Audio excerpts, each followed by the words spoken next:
the Proteas have officially crashed out of the ICC T20 World Cup. This is after they failed to restrict England to 131 in their overs. I know the match is currently on and we're closer towards the end of that match, but it means that England and Australia are through to that those semi-finals, and essentially it means that losing to Australia and a slow run chase against Bangladesh proved to be very costly for South Africa. And right now, those are the visuals of the match actually ending. South Africa winning over there. Those are live visuals between that match of England and South Africa. But just to chat a bit more about this, I am joined by my colleague Pila Sandesi in studio. Pila, it's always a pleasure chatting to you.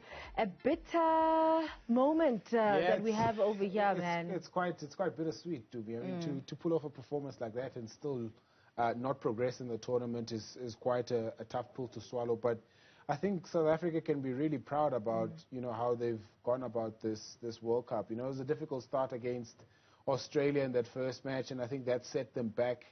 In a tournament like this, in a format like this, you have to start very well and make sure that you win your games and win them comfortably, because that's what essentially boils down to, because it's a technicality now. We're out on a technicality. It's net run rate.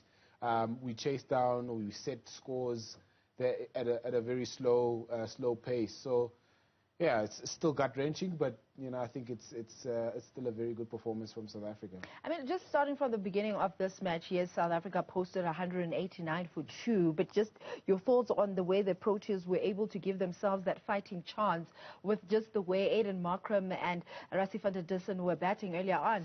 I think it speaks to how this side is shaping up under the leadership of Themba Bavuma now. They've had a very tough tournament, and they knew the assignment today. The assignment was to beat England by a massive margin, and you could see from the determination from Rassie van der Dussen, the way that Aiden Markram came out and really pushed the score forward as quickly as he could to set that 189 target, 190 target for them to win. And at the end of the day, it's disappointing to come short by a whisker, because they really batted well. Rassie, I think, is one of his best T20 innings by far for either club or country, and I think that's something to build on from a South African point of view, but it's obviously a little bit too late now in this particular tournament. Yeah. Do you think it was just too much pressure for the Proteas to restrict England to 131 because of that net run rate? Look, defending 131 against this England batting lineup is always going to be a challenge. They've got hitters from 1 up until about 10 in their batting lineup. We see a guy like Kagiso Rabada took a hat-trick today, but he still traveled, and that's the pressure that this England batting lineup builds on you. They never slow down in how they approach a batting innings, and we saw that today. They really pressed us right until the last ball. 131 is always going to be difficult to defend against this England side. I mean, for some of our viewers, they'll hear us saying that, yes, the Proteas just won, but they're out of the T20 World Cup because of the net run rate. What do you guys mean? Are you able to just put it in simple terms, what it means for the Proteas just losing out because of that low chasing run rate? Look, essentially, and I'm no boffin at this thing, essentially it's how you accumulate your total in an innings. I think that one run chase against Bangladesh, where we were chasing 85, we had to get it at a certain amount of overs to get us into a healthy run rate so that we can leapfrog Australia, who had a positive run rate than us. And that's essentially it. You got to score quickly in order to have a healthy run rate, in order to have a good sort of advantage over your opponents in the same group as you. So essentially that's the basis of how South Africa are out of this T20 World Cup. So still very bittersweet. It reminds me of so many other ICC T20 events. All ICC events. 2003, there was the Duckworth-Lewis issue in the World Cup here in South Africa. So there's been so many instances where South Africa have missed out on a technicality, or they haven't had their fate in their own hands. So I think it's a learning curve. There's another T20 World Cup around the corner in a couple of months' time. So I think they'll take the lessons from this World Cup into that World Cup. I mean, just talking about those lessons, yes, South Africa started slowly, but I must say they're going out of the World Cup with a bang, beating England, who have won all their matches thus far. But what lessons do the Proteas then take out of this global showpiece?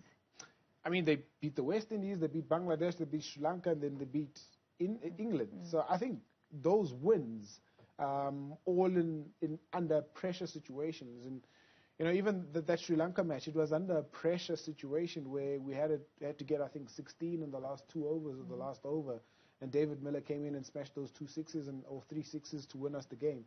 So those, I think, are the lessons that I think Mark Boucher and Themba Bavuma will take away from this World Cup, to say, okay, we didn't progress, but we were able to win under pressure situations, something that the South African side has never been able to do in the past, to win under pressure situations. And I think that's the big positive. It's a big box to tick, and then they have really ticked it with aplomb in this T20 World Cup. Any players that have impressed you in this campaign thus far on the Proteas side of things? Look, Aiden Markram is somebody that's really come to the fore at this T20 World Cup. He's a versatile player. Now he can bat from 1 to 5, and that makes him very, very lethal in terms of how the Proteas can utilize him in that middle order, top order, and even a little bit lower down the order. Tabray Shamsi showed that he's not the number one T20 bowler for nothing. So he's got some really good figures under his belt in this T20 World Cup. So I think those two are the big standouts out of this World Cup. And hopefully some of the other players will develop as time goes by.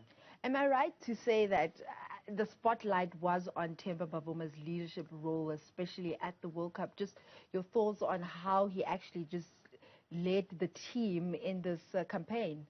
I think I need to go back and reference the whole Quinton de Kock taking the knee issue. And he showed fantastic leadership in that situation where he soaked up so much pressure. He's not only facing South African media, he's facing global media at a global event. And he really led the side by great example. He probably would have loved a little bit more runs with the bat.